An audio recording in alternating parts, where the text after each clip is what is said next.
Salut à tous, aujourd'hui Automoto vous emmène en promenade à travers la France au volant d'une nouveauté française très attendue, le nouveau Peugeot 2008. Alors on va partir vers le sud en direction de Nevers, traverser une bonne partie du Massif central pour aller vers Bordeaux et puis remonter vers Paris, soit environ 2000 km au volant de cette nouveauté très attendue, surtout sur notre marché.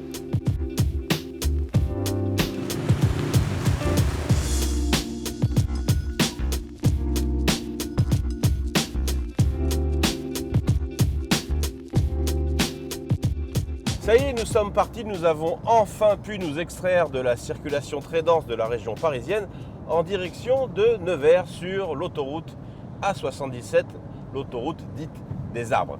Alors ce qu'on remarque tout de suite à bord de ce nouveau Peugeot 2008, eh bien c'est son excellente insonorisation. Là nous respectons bien évidemment les limitations de vitesse et on remarque quand même que les bruits d'air sont peu présents et surtout l'insonorisation moteur est assez poussée, même si, comme là, on fait un kickdown pour, imaginons, dépasser et monter à 140 un court instant, eh bien on entend très peu quand même ce 3 cylindres. Eh bien à bord de ce 2008, on trouve facilement sa bonne position de conduite grâce à des amplitudes de réglage qui sont plutôt larges. Seulement vous le savez, chez Peugeot, depuis la sortie de la 2008, la première, eh bien le constructeur a adopté un tout petit volant qui est d'ailleurs très agréable. On a mis un petit peu de temps à s'habituer, mais c'est devenu très sympa. Maintenant, nous, on adore en tout cas. Et puis ce fameux iCockpit qu'on a vu notamment aussi sur les 3008 et puis désormais 508, 5008, etc. Et bien cet iCockpit qui est désormais en 3D, alors il faut un petit peu de temps pour que l'œil s'habitue. Au début, on a l'impression que l'image est un peu floue, c'est assez surprenant. Et bien malheureusement, en fonction du gabarit du conducteur, le volant va masquer certaines informations. Par exemple, moi, pour être bien au volant de cette 2008 et surtout avoir à disposition toutes les informations dont j'ai besoin, j'ai été obligé de descendre un petit peu le volant pour avoir par exemple la vitesse, ce qui est quand même très important. Pour le reste, eh bien, les sièges sont plutôt très bien dessinés avec un bon maintien. On le verra plus tard quand on sera sur le réseau secondaire et tester notamment le comportement routier de ce nouveau 2008. Et puis, on avait fait des reproches à Peugeot à la sortie de la 308 où ils étaient très fiers d'avoir une planche de bord sans aucun bouton. Et tout passait par cet écran central tactile. Et bien désormais, il y a des rappels avec des petites touches piano comme ça qui permettent d'accéder au menu beaucoup plus facilement qu'en passant par le menu de l'écran tactile qui n'est pas toujours évident. Peugeot nous a mis à disposition une version haut de gamme de son nouveau 2008, à savoir une GT de 155 chevaux, essence bien sûr, uniquement associée à l'excellente boîte automatique à 8 rapports que l'on connaît désormais très bien chez Peugeot. Et bien grâce à la boîte automatique, eh bien, le nouveau Peugeot 2008 peut avoir accès à la conduite semi-autonome niveau 2. C'est-à-dire qu'en fait, je vais vous montrer comment ça se passe. Vous actionnez ici le régulateur de vitesse actif. Vous réglez la vitesse que vous voulez avoir. Là, on va mettre 130 puisque nous sommes en France et qu'il faut respecter le 130 km/h. Vous mettez le maintien actif dans la voie et la voiture va tout gérer tout seul. Au bout d'un moment, vous l'avez entendu, elle me demande quand même de reprendre la main, puisque c'est un problème de législation, vous le savez, la conduite autonome n'est pas encore autorisée. Donc il faut bien prouver qu'il y a un conducteur à bord. Mais bon, c'est quand même assez appréciable, surtout dans les bouchons, puisque évidemment, elle va aussi régler la distance avec le véhicule qui précède. Vous pouvez régler selon 3 niveaux de séparation avec le véhicule précédent. Comme ce 2008 est une voiture moderne, il est évident qu'on a accès à pas mal de fonctions. Mais vous le savez, dans certaines voitures, accéder au menu pour désactiver certaines aides à la conduite, par exemple, eh bien, c'est parfois compliqué. Là, chez Peugeot, c'est assez simple. Il suffit d'appuyer sur le bouton de la console centrale et vous avez sur l'écran tactile toutes les fonctions que vous pouvez connecter ou déconnecter.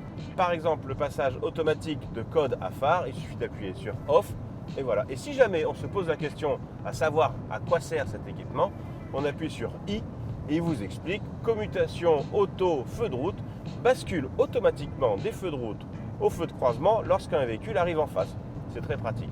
Et c'est pareil eh bien, pour toutes les commandes d'aide à la conduite du 2008. Et ça, c'est plutôt pas mal.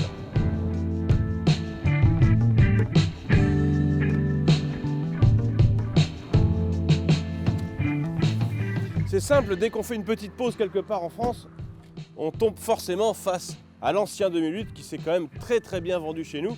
Alors on remarque tout de suite quand même que au-delà des différences de style, il y a quand même des différences de gabarit. Alors en largeur, c'est pas flagrant, celui-là faisait 1m74, celui-là fait 1m77, mais en revanche en longueur, c'est colossal.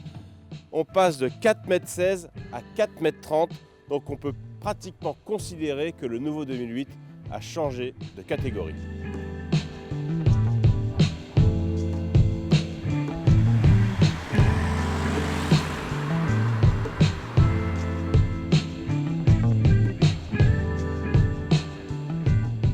Et bien après 300 km de route pratiquement, sur des grands axes surtout, nous sommes maintenant dans Nevers pour essayer de tester les capacités urbaines de ce nouveau 2008. Premier constat, eh bien on l'a vu, il a grandi, mais il reste quand même relativement maniable grâce notamment à cette direction très souple, très agréable, précise aussi, ça compte même en ville. Et puis aussi il y a cette boîte automatique à 8 rapports qu'on connaît très bien chez PSA et qui fait un super bon boulot.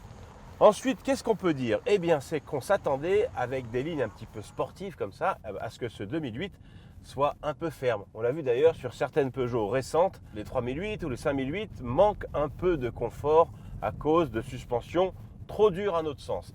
Eh bien là, je dois avouer que c'est parfait. On est sur les pavés nivernais dans le centre-ville de cette cité bourguignonne et c'est absolument impeccable.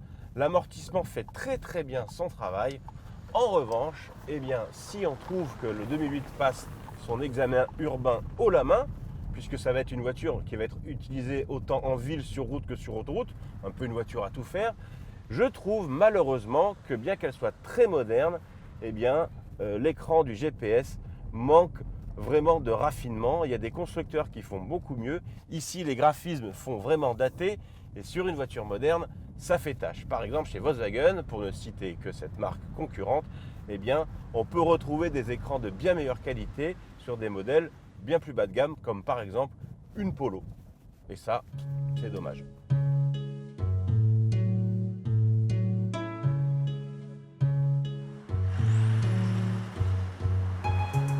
Nous quittons petit à petit la Bourgogne pour mettre cap vers le sud. La nuit tombée, nous pouvons alors admirer l'ambiance lumineuse proposée à l'intérieur du 2008. Comme sur beaucoup de voitures modernes, mais souvent plus haut de gamme, il est possible de changer la couleur de certains éléments de l'habitacle, comme les liserés qui courent sur la planche de bord ou sur les portières, mais aussi celle du cockpit selon 3 thèmes. Si ça fait penser à un gadget, cela permet surtout, lors d'un trajet de nuit, de paramétrer l'ambiance la moins contraignante pour l'œil. «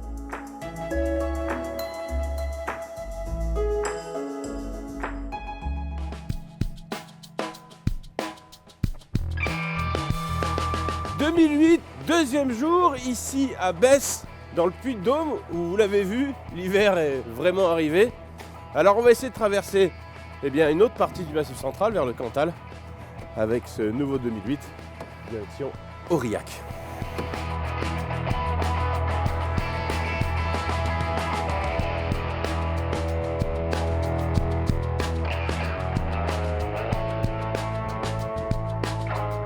Là où on attendait Peugeot avec son nouveau 2008, c'est bien évidemment sur l'agrément de conduite et plus précisément sur le comportement routier.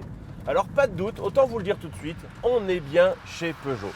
Ce que je veux dire par là, c'est que cette voiture offre un agrément de conduite absolument irréprochable dans la catégorie, grâce notamment à une direction à la fois douce et précise qui va guider un train avant, lui aussi très précis, et qui est jamais débordé par la puissance.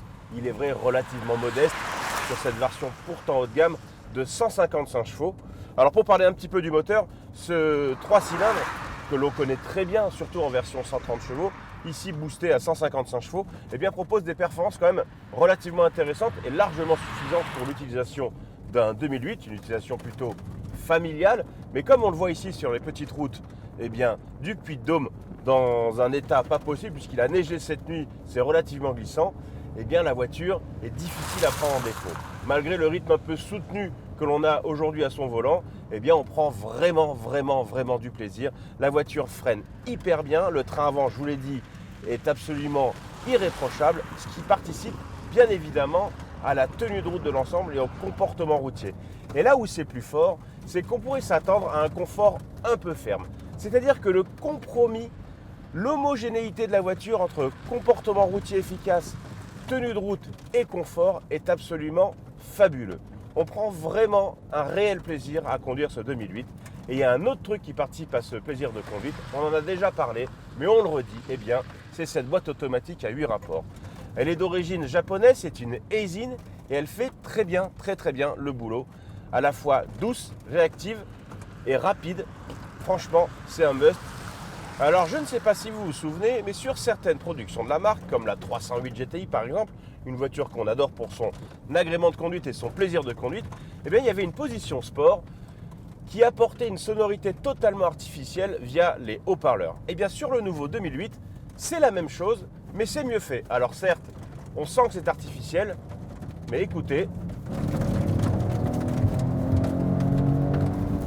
ça sonne un peu mieux, ça donne un petit côté en effet un peu sportif à ce 2008. Et puis surtout, ça agit sur la vitesse de passage de la boîte de vitesse automatique, la fermeté de la direction et la réponse à l'accélérateur. Donc si l'on critiquait auparavant le mode sport des Peugeot, eh bien autant dire que maintenant il est plutôt bien fait. Donc en gros, pour terminer sur le comportement routier et l'agrément de conduite de ce 2008 sur petite route, c'est le sans faute.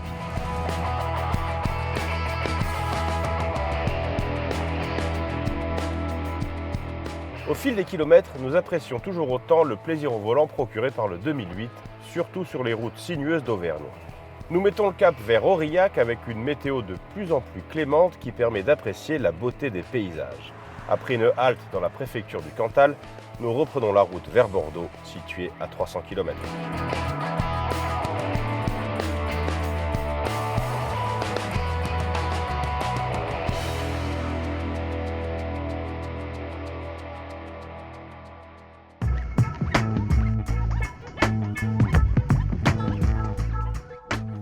Salut Laos, ça va mon chien? Jusqu'ici le 2008, c'est pratiquement sans faute. En termes d'agrément de conduite, de performance ou de confort, franchement c'est top.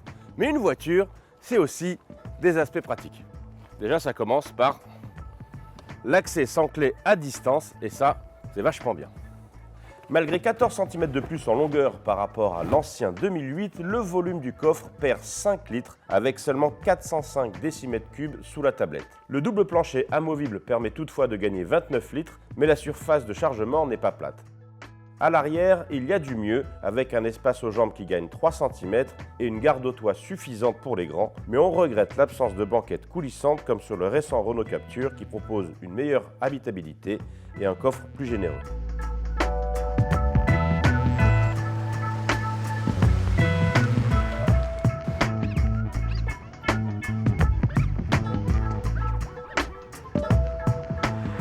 Après 1 130 000 exemplaires écoulés dans le monde, eh bien l'ancien 2008 peut prendre sa retraite tranquille car, à l'instar des vins qu'on peut trouver dans la région de Bordeaux, ce nouveau 2008 est vraiment un grand cru.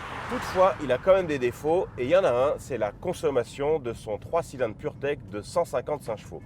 Depuis que nous sommes partis de Paris, nous avons réalisé à peu près 1200 km et il a réclamé plus de 9 litres au 100 en moyenne.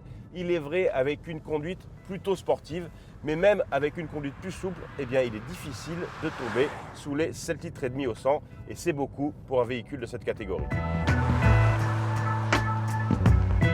Mais le principal défaut du 2008, c'est son tarif. La version haut de gamme GT que nous avions pour ce road trip est facturée 32 900 €. Il est vrai que l'équipement est assez complet avec, par exemple, toutes les aides à la conduite dont nous vous avons parlé en début de reportage. Néanmoins, ce 2008 reste cher. Renault propose un Captur TCE 155 chevaux à partir de 27 300 € et même Volkswagen affiche son T-Roc doté de l'excellent TSI 150 chevaux à partir de 29 810 €. Décidément, la montée en gamme de Peugeot n'est pas donnée.